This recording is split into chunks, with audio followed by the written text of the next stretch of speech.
ఆయన 3:51 మధ్యాహ్నం 3:51 ఆయన ఒక ట్వీట్ చేస్తాడు. మర్చిపోదామా మన రఘురాముడి తలను ధ్వంసం చేసిన మతోన్మాదులను.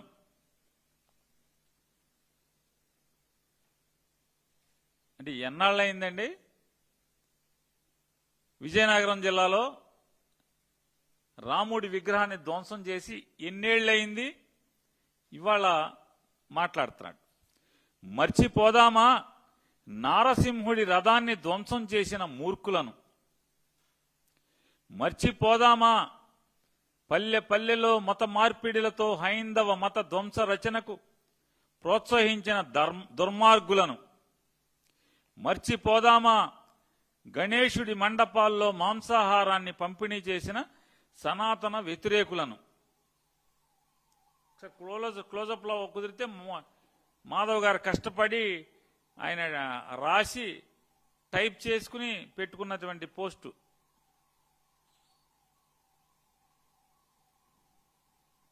ఆయన రాశాడు 4:55 అంటే ఇంకా గంట లోపు అనమాట. అంటే బహుశా ఆవిడేదో కొన్ని ఎడిటింగ్ చేసినట్టున్నారు. అంటే కింద ఆయన ఖండిద్దాం హిందూ వ్యతిరేక విధానాలను అమలు చేస్తున్న వైఎస్ఆర్సీపీ దమనకాండను బహుశా ఆ మొక్క తీసేసినట్టుంది. ఇద్దరు ఒకే టైంకే పెట్టినట్టున్నారు. కాబట్టి ఆవిడ మళ్ళీ లాస్ట్లో ఎడిట్ చేసి ఆ మొక్క లేపేసింది. కాబట్టి 4:55కి ఎడిట్ చేసినట్టున్నారు. ఆవిడ కూడా మర్చిపోదామా మన రఘురాముడి తలను ధ్వంసం చేసిన మతోన్మాదులను same as it is copy paste అక్షరం పొల్లుపోకుండా ఇద్దరు కలిసి ఒకే పోస్ట్ పెట్టారు. ఏంటి దీని అర్థం ఏంటి అంటే నారా చంద్రబాబు నాయుడు గారు ఆఫీస్ నుంచి టైప్ చేసి మీకు వాట్సాప్ చేస్తే పెడతారనమాట. ఇది మీ దిక్కుమాలిన పార్టీని నడిపే విధానం. మీరు దాని బదులు పవన్ కళ్యాణ్ గారు లాగా అద్దెకిచ్చేయచ్చు కదా పార్టీని. ఆయనకే దమ్ముగా నన్ను అద్దెకిచ్చాను రా బాబు అని చెప్తున్నాడు. అలాగే ప్రవర్తిస్తున్నాడు. మీరు కూడా మేము భారతీయ జనతా పార్టీని కూడా షామియానా కోర్టులో షామియానా లాగా లేదా కుర్చీలాగా అద్దెకిచ్చామని చెప్పండి చంద్రబాబుకి. నేను వారిని అడుగుతున్నాను. మర్చిపోదామా మన రఘురాముడి తలను ధ్వంసం చేసిన మతోన్మాదులను. ఎవడు మీరు మర్చిపోవద్దు. కానీ మీరు మర్చిపోయిన విషయం ఏంటంటే ఆ రఘురాముడి తలను ధ్వంసం చేసినవాడు ఎవడు? మీ కూటమి సభ్యుడు. మీ కూటమి సభ్యుడాడు. ఇది మర్చిపోయారు. రఘురాముడి తలను మేము మర్చిపోమని చెప్పలేదు ఎవరు. అక్కడ రఘురాముడి విగ్రహం మళ్ళీ కొత్త విగ్రహం వచ్చేసింది. మరి ఈయన మర్చిపోయారు ఎందుకని? ఇది ట్వీట్ చేయరా? చంద్రబాబు రాయలేదా? ఇది చంద్రబాబు రాయలేదా మీకు? రామతీర్థంలో కొత్త విగ్రహాలు. అపచారం జరిగిన వెంటనే రామచంద్రుడి మూర్తులను కొత్తగా ప్రతిష్ఠ చేసినటువంటిది. ఇది మర్చిపోలేదా అన్న? ఇది మర్చిపోయారా?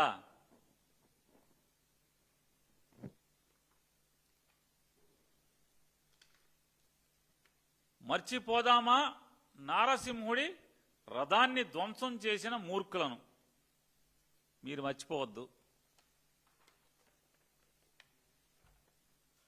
మాధవ్ గారు, పురంధేశ్వరి గారు, మీ ఆధ్వర్యంలో, మీ అమిత్ షా గారి ఆధ్వర్యంలో నడుస్తున్నటువంటి సిబిఐని ఎంక్వైరీ చేయమని చెప్పి మా ప్రభుత్వం అప్పచెప్పి సంవత్సరాలైంది. నారసింహుడు రథాన్ని ఎవరు అగ్నికి ఆహుతి చేశారో, ధ్వంసం చేశారో అని ఇంతవరకు సిబిఐ దాని మీద క్విక్ మంటల. మీదేగా గవర్నమెంట్, పట్టుకోరా? ముద్దాయిని పట్టుకోరా అంటున్నా. ఇది కొద్ది మాసాల్లోనే వైఎస్ఆర్సీపీ గవర్నమెంట్ తప్పుడు ఎదవలు ధ్వంసం చేసినటువంటి స్వామివారి నారసింహుడి రథాన్ని పునర్నిర్మాణం చేసి స్వామివారి సేవలకు అంకితం చేసినటువంటి చరిత్ర జగన్మోహన్ రెడ్డి గారి ప్రభుత్వాన్ని. ఇది మర్చిపోయారా? నేను ఇంకోటి కూడా మీకు గుర్తు చేస్తా, మర్చిపోదామా అని. మర్చిపోదామా? భారతీయ జనతా పార్టీ ఆంధ్రప్రదేశ్లో ప్రభుత్వం నడుపుతున్నప్పుడు, తాడేపల్లిగూడెంలో భారతీయ జనతా పార్టీ ఎమ్మెల్యే ఉన్నప్పుడు, తాడేపల్లిగూడెంలో రథం పెంటపాడనే గ్రామంలో స్వామివారి ఆలయంలో ఉన్నటువంటి రథాన్ని దహనం చేస్తే, ధ్వంసం చేస్తే కేసు లేదు, ముద్దాయిని పట్టుకోలేదు, రథాన్ని ఇంతవరకు పునర్నిర్మాణం చేయలేదు. మర్చిపోదామా? భారతీయ జనతా పార్టీ తెలుగుదేశం కలిసి చేసినటువంటి పాపాలని మర్చిపోదామా? ఇది మర్చిపోయారా? తిరుమలలో 1000 కాళ్ల మండపాన్ని ధ్వంసం చేసిన మీ పార్ట్నర్, తిరుమల సాక్షాత్తు కలియుగ దైవం శ్రీ వెంకటేశ్వర స్వామి వారి 1000 కాళ్ల మండపాన్ని తిరుమలలో 7 కొండల మీద ధ్వంసం చేసినటువంటి సంఘటనని మర్చిపోదామా? పెట్టపోయారా? పెట్టరా? చంద్రబాబు రాయలేదా?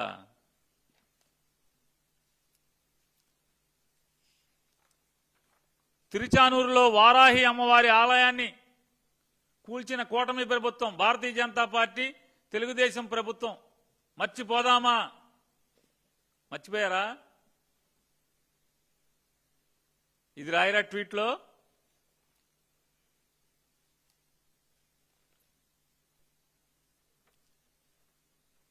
ఈ తిరుచానూరులో వారాహి అమ్మవారిని ధ్వంసం చేసినటువంటి ముద్దాయిని మరిచిపోదామా?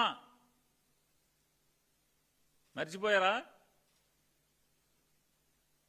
నేను మర్చిపోదాం వద్దా? తెలుగుదేశం వాడు తెలుగుదేశం టైంలో, మీ టైంలో, మీ ప్రభుత్వంలో అసలు ఆంధ్రప్రదేశ్ రాష్ట్రంలో ఆలయాలు అత్యధికంగా ధ్వంసం జరిగిన, దేవుడికి అవమానం జరిగిన, హిందూ మతానికి అవమానం జరిగిన భారతీయ జనతా పార్టీ తెలుగుదేశం కలిసి ఉన్నప్పుడే జరుగుతుంది ఆంధ్ర రాష్ట్రంలో. అత్యధికంగా ఈ పాపాలన్నీ ఒడిగట్టుకునేది మీరే. భారతీయ జనతా పార్టీ తెలుగుదేశం పార్టీ ప్రభుత్వం గోదావరి పుష్కరాల తొక్కిసలాట 31 మందో 35 మందో ప్రాణాలని హరించారు. మరిచిపోదామా? పుష్కరాలు మళ్ళీ వస్తున్నాయి, పుష్కరాలు మళ్ళీ వస్తున్నాయి. పురంధేశ్వరి గారు, మాధవ్ గారు, మరిచిపోదామా? పుష్కరాలు మళ్ళీ వస్తున్నాయి. 12 ఏళ్ళు అయిపోయింది అప్పుడే. ఇది మర్చిపోకండి, ఇది గుర్తుపెట్టుకోండి. మా ప్రభుత్వంలో శిథిలావస్థకు చేరినటువంటి ఒక ఆలయాన్ని, బొకుళమాత ఆలయాన్ని పునర్నిర్మాణం ఎక్కడన్నా మీ ఏలుబడిలో ఇటువంటి గుడి కట్టారా? ఎక్కడన్నా గొప్పగా కొత్త అంటే ఆలయాన్ని జీర్ణం అవుతుంటే ఎక్కడ కట్టారా? మర్చిపోదామా? సింహాచలంలో నారసింహుడి చందనోత్సవంలో కూటమి ప్రభుత్వం, భారతీయ జనతా పార్టీ తెలుగుదేశం ప్రభుత్వం యొక్క నిర్వాకంతో గోడ కూలటం వల్ల భక్తులు మరణించారని మరిచిపోదామా?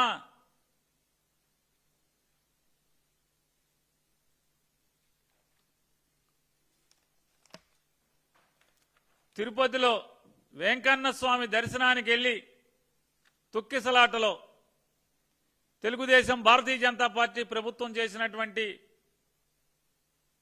దుర్మార్గపు చర్యల వల్ల మరణించి అసూలు బాసినటువంటి 7 కొండల వెంకన్న సాక్షిగా అసూలు బాసినటువంటి వాళ్ళని మరిచిపోదామా? ఇదెందుకు టైప్ చేయలా? ఇదెందుకు ట్విట్టర్లో పెట్టలా? భారతీయ జనతా పార్టీ ప్రభుత్వం, తెలుగుదేశం ప్రభుత్వం రెండిట్లో మీరిద్దరూ కలిసి కూల్చివేసిన ప్రసిద్ధ కాశీనాయన క్షేత్రం మరిచిపోదామా? మర్చిపోదామా?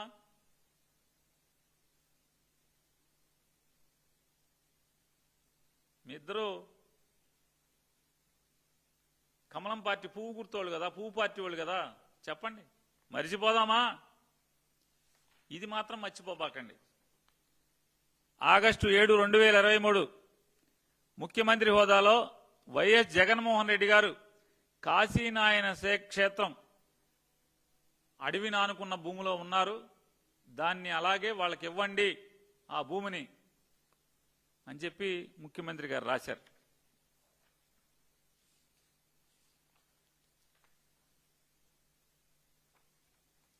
మళ్ళీ ఆగస్టు 18 కూడా రాశారు. 2023 ఆగస్టు 18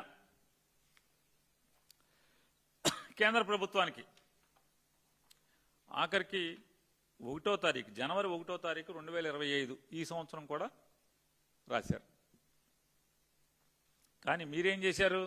మీ నిర్వాకం కాశీనాయన క్షేత్రాన్ని కూలగొట్టారు.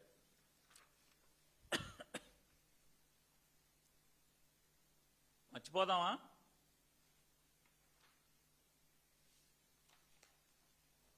శ్రీకాకుళం జిల్లా కూర్మ అనే గ్రామంలో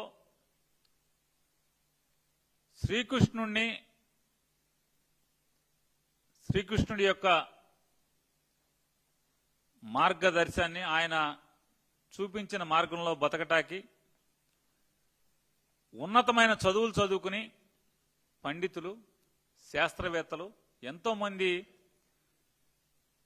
అక్కడ ఒక గ్రామాన్ని నిర్మించుకుని సాంప్రదాయ పద్ధతుల్లో ఎలా జీవించవచ్చు అనేది ఈ ప్రపంచానికి చూపించడానికి వారు బ్రతుకుతూ ప్రపంచానికి చూపిస్తున్నారు, నేర్పిస్తున్నారు, అందరినీ ఆహ్వానిస్తున్నారు.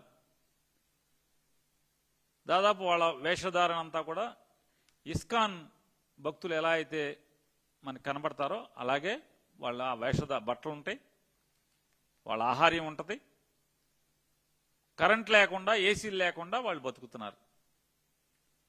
మరి ఆ గ్రామాన్ని బీజేపీ, తెలుగుదేశం ప్రభుత్వం ఈ కూర్మ గ్రామంలో అగ్నికి ఆహుతి చేసింది ఎవడు? మర్చిపోదామా? చెప్పండి, మర్చిపోదామా? రాయిరే, ఇది రాయిరా అంట.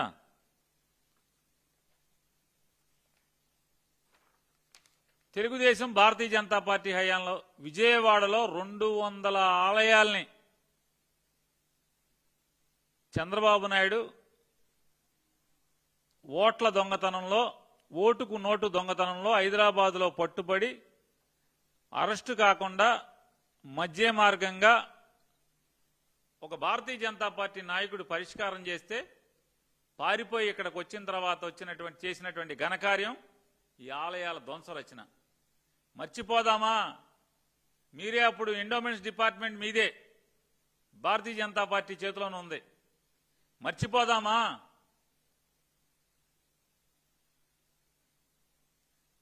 పూ పార్టీ మనుషులు చెప్పండి, మీ ఇద్దరు. ఇవన్నీ మర్చిపోవద్దా? ఇవన్నీ మర్చిపోవాలా?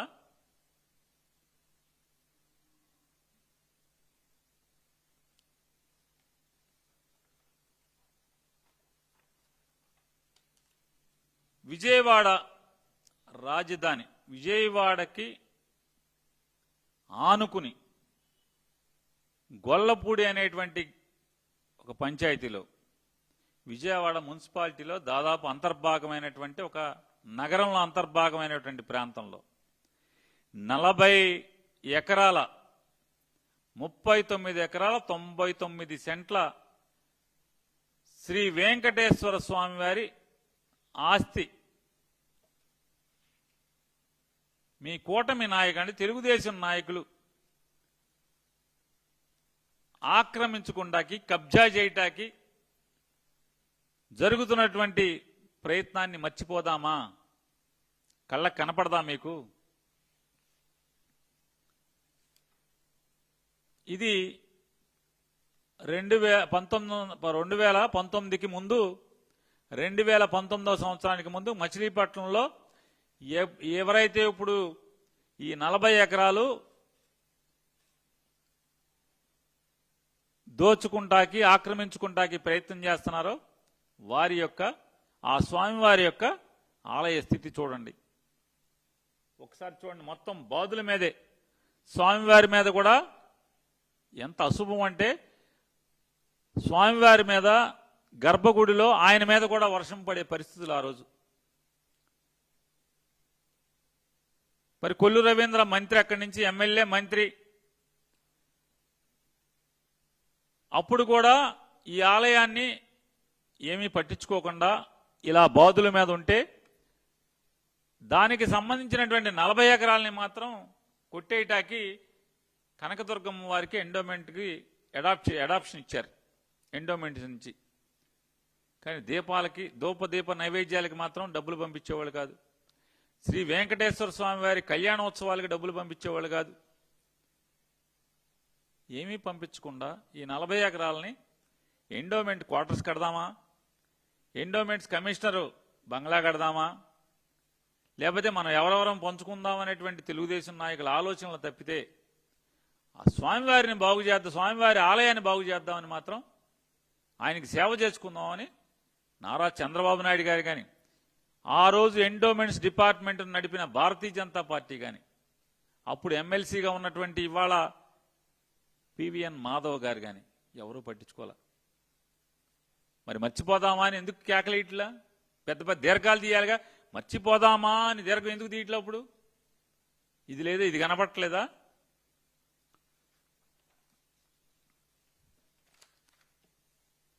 జగన్మోహన్ రెడ్డి గారు వచ్చిన తర్వాత గాలి గోపురంతో సహా మొత్తం ఆలయాన్ని పునర్నిర్మాణం చేయడం కోసం తొలగించి స్వామివారిని బాలాలయంలో పెట్టి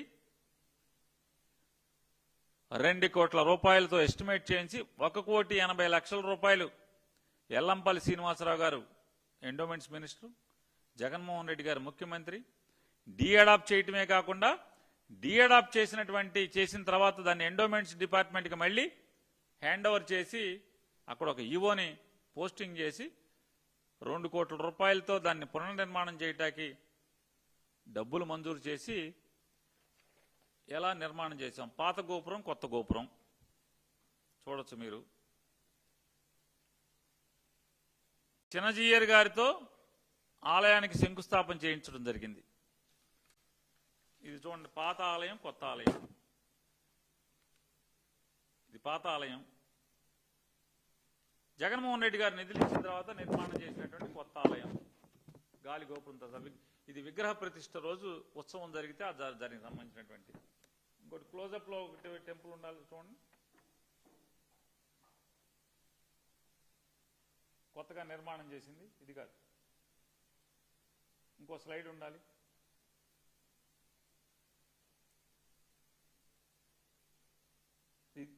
ఇదే అది గుడి లోపల నుంచి కనపడేటువంటి గుడి. ఇది మర్చిపోదామా? తెలుగుదేశం మీరు కలిసి చేసినటువంటి పాపాలను మర్చిపోదామా? దీర్ఘం తీరే ఇద్దరు, మర్చిపోదామా అంటున్నారుగా. ఇప్పుడు ఎందుకు దీర్ఘం తీరు? గుడి నిర్మాణం అయితే మళ్ళీ ఇప్పుడు బయలుదేరారు మీరు. చూడండి, అసలు ఒక ఐఏఎస్ ఆఫీసరు, జిల్లా కలెక్టరు దేవుడి ఆస్తిని ప్రైవేట్ వాళ్ళకి ఇచ్చేయమని లెటర్లు రాస్తారు. చూడండి,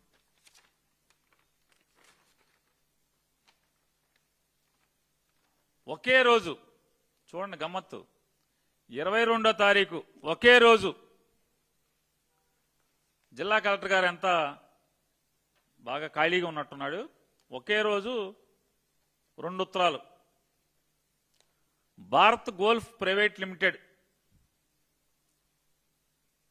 నేను ఒకసారి మిమ్మల్ని అందరినీ కూడా రిక్వెస్ట్ చేస్తున్నా, మీడియా మిత్రులను కానీ, ఈ మరిచిపోదామా బ్యాచ్ని కూడా, ఈ భారత్ గోల్ఫ్ ప్రైవేట్ లిమిటెడ్ అనే కంపెనీ ఎప్పుడు కాన్స్టిట్యూట్ అయింది? అది కంపెనీ ఎప్పుడు పెట్టారో ఒకసారి నెట్లో కొట్టండి. భారత్ గోల్ఫ్ ప్రైవేట్ లిమిటెడ్ ఎప్పుడు ఈ కంపెనీ ఫార్మ్ అయింది? కొట్టండి, మీకే తెలుసుగా.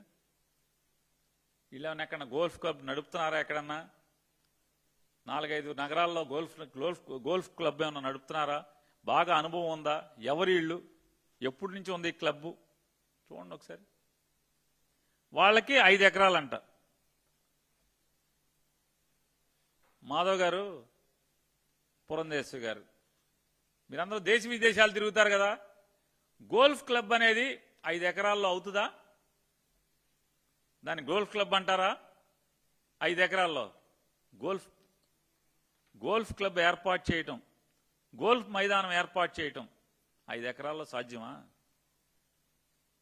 అక్కడ కృష్ణానది ఒడ్డున్నటువంటి ఒక క్లబ్ ఏదైతే ఉందో అలాంటి క్లబ్ పెట్టుకుంటాకి తప్పితే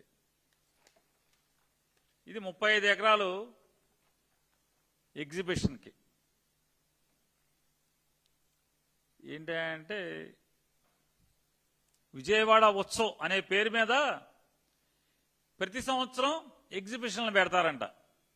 ఆ స్థలం 35 ఎకరాలు వీళ్ళకి ఇచ్చేస్తే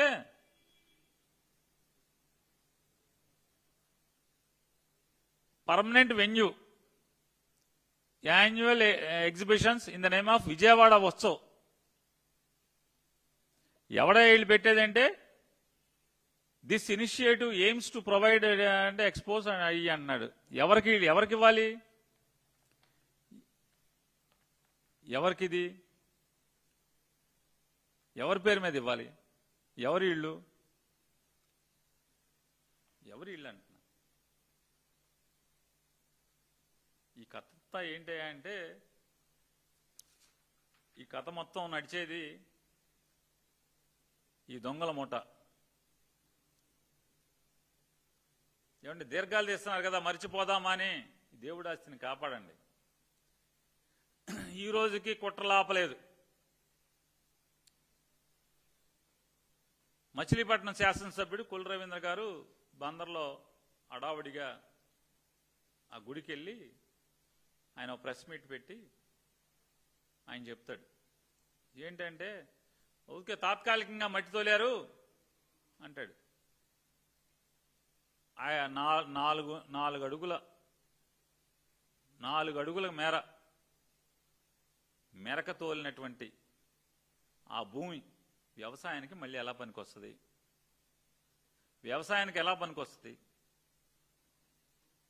ఆల్రెడీ అది స్వామివారు ఆలయం, ఈఓ గారు, ఎండోమెంట్స్ డిపార్ట్మెంట్ వారు అంటే అసిస్టెంట్ కమిషనర్ వారు అగ్రికల్చర్ వ్యవసాయం చేసుకుంటాకి కౌలుకి ఓపెన్ యాక్షన్ ద్వారా లీజుకి ఇవ్వడం జరిగింది. మరి వ్యవసాయం ఎట్లా పండిస్తారు? ఈ 39 ఎకరాలు కూడా మొత్తం కూడా రైతులకి ఓపెన్ యాక్షన్లో వ్యవసాయం చేసి తద్వారా ఫలసాయాన్ని దేవుడికి కట్టేట్టుగా ఆక్షన్ జరిగితే మరి వ్యవసాయం ఎట్లా జరుగుద్ది? మీరు పూర్తి చేస్తే ఇంకొక తంతు కూడా జరుగుతుంది. ఈరోజు 10వ తారీఖు కదా, 8వ తారీఖున విజయవాడలో నడిబొడ్డులో ఉన్నటువంటి కొల్లు రవీంద్ర ఇంట్లో క్యాంప్ ఆఫీసులో ఆలయ పాలకవర్గం, పట్టాభి అనేటువంటి ఒక తెలుగుదేశం నాయకుడు, Vijayawada rural MRO, endowments assistant commissioner వీళ్ళందరూ ఆ ఇంట్లో కూర్చుని ఏం గూడు పుటాని చేశారు 8వ తారీఖున, నిన్నగాక మొన్న. ఏంటయ్యా అంటే ముందు తాత్కాలికంగా విజయవాడ ఉత్సవ పేరు మీద టెంపరీగా 2 మాసాలకి అద్దెకి తీసుకుంటారంట. ఈ పట్టాభాయ్ ఏం చెప్తున్నాడంట, ఎండోమెంట్స్ వాళ్ళ సంగతి అంతా నేను చూసుకుంటాను, ఎంఆర్ఓకి ఏదో ఇన్స్ట్రక్షన్స్ నువ్వు ఇవ్వు అని చెప్పని కుల రవీంద్రకి చెప్తాడు. యాతాబాత ఏంటయ్యా అంటే ఈ 35 ఎకరాలకు సంబంధించి 5 పార్ట్నర్స్. పట్టాభిది ఆలోచన, Pattabhi lead partner, MP MLA Kollu Ravindra మరొక ప్రొడ్యూసర్, సినిమా ప్రొడ్యూసరు. వీళ్ళందరిది తలకు 20 పైసలు, పట్టాభిది ఒక 20 పైసలు. 99 సంవత్సరాలు గొల్లపూడిలో ఉన్నటువంటి ఈ వెంకటేశ్వర స్వామి ఆలయానికి సంబంధించినటువంటి ఆస్తిని లీజుకు తీసుకుని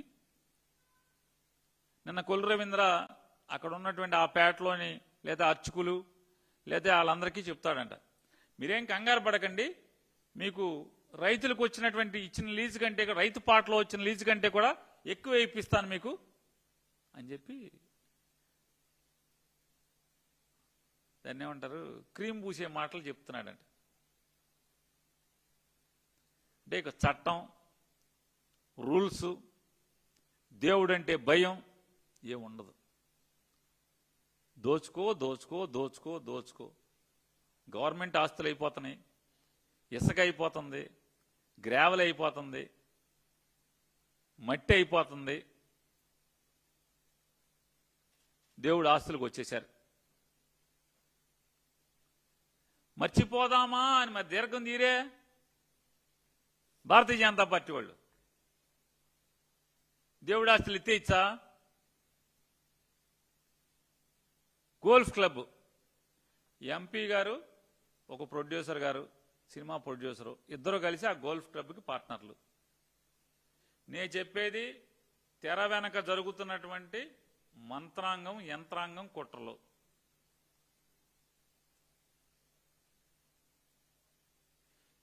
ఇది ధర్మమా అని అడుగుతున్నా. ఇది మర్చిపోదామా? ఇది మర్చిపోదామా అంటే జగన్మోహన్ రెడ్డి గారిని పార్టీ ఆఫీసులో బోషడిక్కే అని తిడితే దేవుడు ఆస్తిని కూడా రాసేస్తారా? నెల జీతం ఇచ్చారుగా, 3 or 4 ఎంత? 4 అంట. నెల జీతం ఆగల, కార్పొరేషన్ చైర్మన్ ఇచ్చారు సాల్లా, దేవుడు ఆస్తికి వచ్చారా? 99 ఏళ్ళు ఎగ్జిబిషన్లు పెడతారా మీరు అక్కడ? అంటే ఎంత బరి తెగింపో చూడండి. అసలు జిల్లా కలెక్టర్ ఇట్లాంటివి చేయొచ్చా? అసలు ఎందుకు మనం చదువుకోవటం? బాగా తల్లిదండ్రులు చదివిస్తే చదువుకుని ఐఏఎస్లు పాస్ అయ్యి కష్టపడి ప్రమాణాలు చేసి ప్రైవేటు వ్యక్తులకి దేవుడు ఆస్తి ఇచ్చేయమని చెప్పని, లీజుకి ఇచ్చేయమని రాసేస్తారు లెటర్లు. అసలు కలెక్టర్లకి ఏంటి సంబంధం? మీరిద్దరు ఏం చేయాలి? మర్చిపోదామా కలెక్టర్ గారు రాసిన ఉత్తరాన్ని గారు రాయాల్సింది? ఇది రాయరా? మీ గవర్నమెంటే కదా. మీ గవర్నమెంట్లో ఒక కలెక్టరు ఈ రకంగా దేవుడు ఆస్తిని దొంగలకి దోచిపెడతాకి ప్రయత్నం చేస్తుంటే మర్చిపోదామా అని రాయిరా? చంద్రబాబు దగ్గర జీతానికి పనిచేసినంత సులువుగా మీరు అతనేమో టైప్ చేసి పంపుతాడు, మీ ఇద్దరు కలిసి ఒకటే ట్వీట్ చేస్తారు. సంస్కారం, కాస్త ఇంగిత జ్ఞానం, తప్పు ఒప్పు విచక్షణ ఉండవా? ఏం పాపానికి ఒడిగడతారు? దేవుడి ఆస్తుల్ని కోర్టులు ఇప్పటికే బలంగా తీర్పులు ఇచ్చున్నాయి. లీజు గాని ఆస్తి అమ్మకం కాని ఈ రెండిట్లో ఏదైనా సరే దేవుడి ఆస్తి గనక ప్రభుత్వం ఆలోచన చేస్తే వేలం పాట ద్వారా మాత్రమే, బహిరంగ వేలం ద్వారా మాత్రమే లీజు కన్నా ఇవ్వాలి లేదా అమ్మకం అన్నా చెయ్యాలి తప్పితే కట్టబెట్టడం అనేది విరుద్ధం, చట్టరీత్యా నేరం అని కోర్టు తీర్పులు ఇస్తే, కోర్టు తీర్పులు కూడా ఐఏఎస్ ఆఫీసర్కి పట్టవు. ఐఏఎస్లు చదువుకుని కోర్టులను కూడా వెంట్రుకతో సమానంగా చూసేటువంటి కలెక్టర్లు ఇవాళ తయారయ్యారు, ఐఏఎస్ అధికారులు. చూడండి అసలు ఎంత బరితెగింపు. కలెక్టర్ గారు దేవుడి ఆస్తులను కాపాడాలి కదా, ఈయనే రాస్తూ ఇవాళకి ఆ మట్టిని తొలగించాలి కదా, మట్టిని తొలగించడా?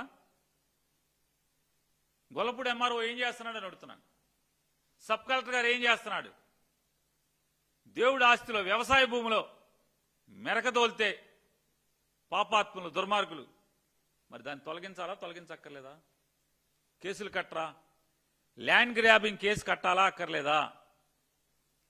మళ్ళీ ఇవాళ మా ఊరు ఎమ్మెల్యే ఏదో అన్న సామెతగా ఉంది. కంచే చేను మేసిన సందాన. మా ఊరు దేవుడు ఆస్తుల్ని కాపాడాల్సినటువంటి మా ఊరు ఎమ్మెల్యే ఊళ్ళోనేమో అందరికీ ఫోన్లు చేసి నేను సీఎంతో మాట్లాడాను, కలెక్టర్ని కేకలేశాను, ఆయన చేశాను, ఈయన చేశాను అని చెప్పినేమో అక్కడ ప్రెస్ మీట్లో చెప్తాడు. అందరేమో మన సైకిల్ బ్యాచ్, పువ్వు బ్యాచ్ ఏమో కంగ్రాచులేషన్స్ మంత్రి గారు, కంగ్రాచులేషన్స్ ఏంటి, ఎవరికి కంగ్రాచులేషన్స్ ఏంటిరా మీరు? ఆడు దోషేస్తాక 20% వాటా పెట్టుకుంటే కంగ్రాచులేషన్స్ ఏంటి? 20% 20 పైసలు వాటాదారుడేంటి? మళ్ళీ 8వ తారీఖున వచ్చి పట్టాభి పార్ట్నర్స్ ఇద్దరు కలిసి బందర్ నుంచి పూజారుల్ని, అయ్యవారుల్ని, పూ పార్టీ వాళ్ళని, ఎండోమెంట్స్ అసిస్టెంట్ కమిషనర్ని,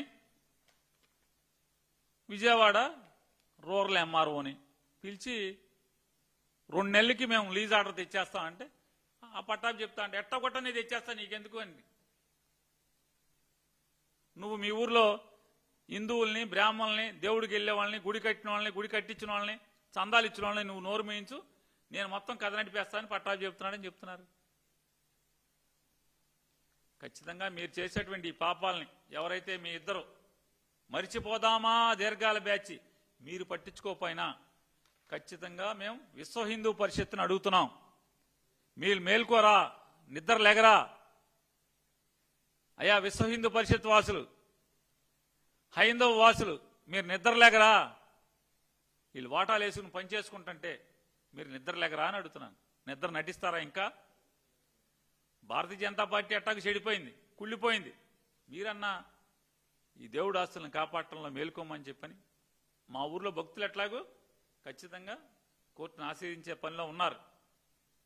కొల్లు రవీంద్ర ఎంత బోర ఊదినా, ఎంత క్రీమ్ పూసినా, బెజవాడ వాళ్ళ ఇంటికి పిలిచి కాఫీ ఇచ్చి బిస్కెట్ ఇచ్చినా, మర్యాద చేసినా ఖచ్చితంగా మీ కుట్రలు ఫలించకుండా అడ్డుకుంటాకి బందర్లో భక్తులు సిద్ధమవుతున్నారని చెప్తూ, కాకపోతే ఈ ఇద్దరిని, ఈ పువ్వు బ్యాచ్ వాళ్ళని, ఈ దీర్ఘాలు ఎప్పుడో ఏళ్ల క్రితం జగన్ గారికి సంబంధం లేకుండా టీడీపీ వాళ్ళే కుట్రలు చేసి, తప్పులు చేసి, పాపాలు చేస్తే వాటిని ఎంత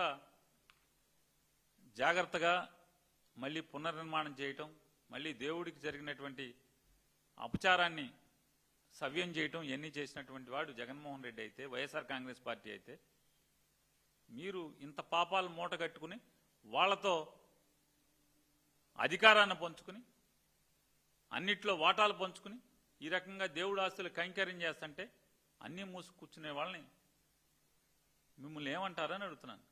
ప్రశ్నించుకోండి మీ అంతరాత్మని. అంతరాత్మ అయితే ఉంటుంది కదా.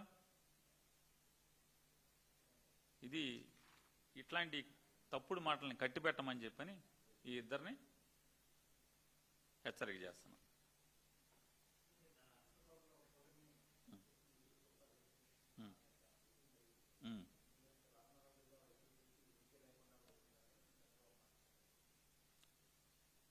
చంద్రబాబు నాయుడు గారు వైఎస్ఆర్ కాంగ్రెస్ పార్టీకి ఉనికి ఉండదని చెప్పారా? తప్పే ఉంది. 76 ఏళ్ళు వచ్చేసాక దాన్ని ఏమంటారు, ఇల్యూషన్ అంటారా, ఏమంటారా? ఇల్యూషనా? నిజంగా ఏంటి అంటారు దాన్ని? మానసిక పరిస్థితి బాగోపోతే, అంటే అన్ని ఊహించుకుంటా ఉంటాయి, గాలిలో కనపడతా ఉంటాయి అన్ని. ఇట్లాంటి వాళ్ళు చాలా మంది అయిపోయారు రాజకీయాల్లో. ఇంత తొందరగా ప్రజల్లో ఏహభావం ఏర్పడినటువంటి ఒక ప్రభుత్వం ఏదన్నా ఉందంటే ఇది ఆంధ్రప్రదేశ్లోని ఈ కూటమి ప్రభుత్వం. ఇది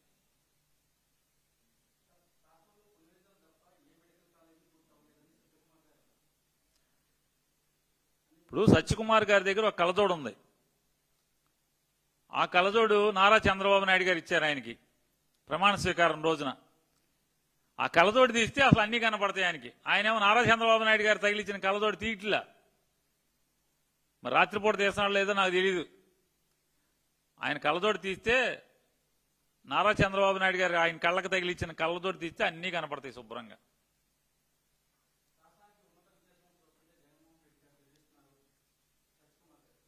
ఉన్నత విద్య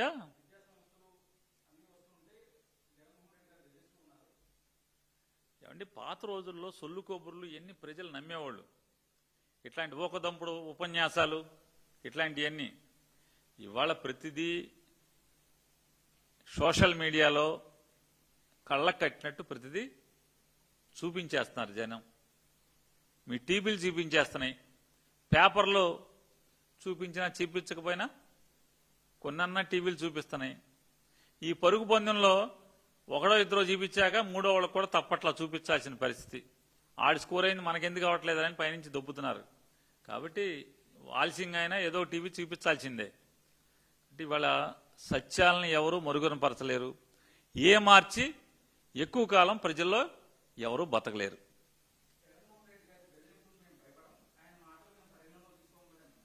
ఎవరు సత్యకుమార్ని పాట పాడమనండి. జగన్మోహన్ రెడ్డి గారు ఏం చెప్పాడు? అరే బాబు, ఎవరైనా వాళ్ళ తప్పుడు మాటలకి వాళ్ళ ప్రలోభాలకు లొంగి మీరు మెడికల్ కాలేజీ కనుక మీరు వాళ్ళ దగ్గర కొనుక్కుంటే ఖచ్చితంగా రాబోయే రోజుల్లో మేము వస్తాం, మేము వచ్చాక నీ దగ్గర నుంచి లాక్కోవటం ఖాయమన్నాడు.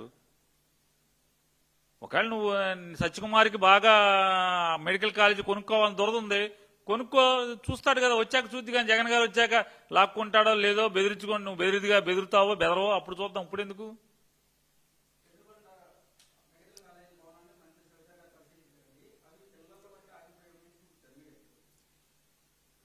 సంవత్సరంన్నర అయింది చంద్రబాబు నాయుడు వచ్చి. సంవత్సరంన్నర నుంచి ఆపేస్తే మరి సంవత్సరంన్నరలో నువ్వు ఆపకుండా, చంద్రబాబు నాయుడు ఆపకుండా ఆ బిల్డింగ్లు కట్టనిస్తే పిల్లర్ల దాకా నీ నెత్తి మీద కూడా ఉండేది టోపీ, పైన స్లాబ్ కూడా ఉండేది, అన్నీ ఉండేవి. ఆ మంత్రి గారికి స్లాబు బిల్డింగ్లు అన్నీ కనపడాయి. మరి నారా చంద్రబాబు నాయుడు, నువ్వు నారా చంద్రబాబు నాయుడు కలిసి సంవత్సరంన్నర నుంచి ఆ బిల్డింగ్ కట్టనివ్వకపోతే మరి అక్కడికే ఉంటుంది. ఎక్కడికి ఉంటుంది?